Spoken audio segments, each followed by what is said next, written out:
ធ្វើអី អានសភៅ សួស្តីបងប្អូនទាំងអស់គ្នាលើកមុន Mother Day ឥឡូវ Father Day អ្នកទាំងអស់គ្នាមានបានរៀបចំកាដូអីសម្រាប់ប៉ាអត់ខ្ញុំមកដល់ល្មមហ្មងអត់ expect ថាវានឹងមកដល់តន់ទេដោយសារនេះយើង customize នៅក្នុង app ខ្លួនឯងហើយយើងឲ្យគេ print ចេញមកអញ្ចឹងណាហើយនេះគឺជាកាដូសម្រាប់ប៉ាខ្ញុំប៉ុន្តែខ្ញុំមកអាន boxing យើងដកដៃមិនទៅយើងបកមកចាំបាច់ធ្វើក្បិតទៅអីថោតិចបាក់បជាអូអត់ទេបាក់ត្រូវតែ Wow យ៉ាឡយទិញសម្រាប់ប៉ាប៉ុន្តែលួចបើកមើលមុនប៉ាកាដូដែលខ្ញុំសម្រាប់ជូនប៉ាខ្ញុំក្នុង Father Day គឺជាអាល់ប៊ុមរូបថតប៉ុន្តែវាមិនមែនជាលក្ខណៈយើងផ្ដិតរូបថតអីយកទៅដាក់មួយស្លឹកអីណាគឺរូបថតនៅក្នុងនឹងហ្មងគឺលក្ខណៈ print មកជាស្លឹករឹងហ្មងអូខេ Wow ខាងក្រោយខ្ញុំមិនដឹងខាងណាខាងមុខខាងក្រោយទេប៉ុន្តែខ្ញុំចាំថាពេលដែលខ្ញុំdesign នៅលើ app ហ្នឹងគឺអានេះជា cover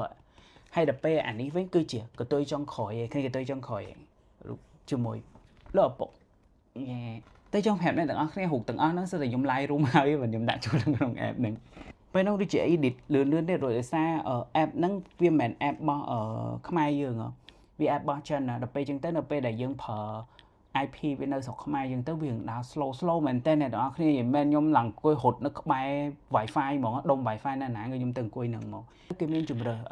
សភៅរឹងហើយនឹងទុនប៉ុន្តែគេ recommend ឲ្យយើងយករឹងអញ្ចឹងចាំពេលខ្ញុំធ្វើលើក្រោយមួយទៀតខ្ញុំនឹងសាកយកទុនម្ដងប៉ាធ្វើអីគេបានក្តៅបាយប៉ាបងធ្វើអីអានសភៅណាសភៅឃើញសភៅហងទួសភៅទុកអានភៅអីគេហ្នឹងខ្ញុំបានថាអានសភៅឥឡូវឲ្យសភៅទុកអាន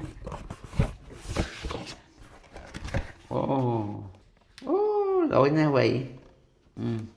អូខេរូបថតប៉ា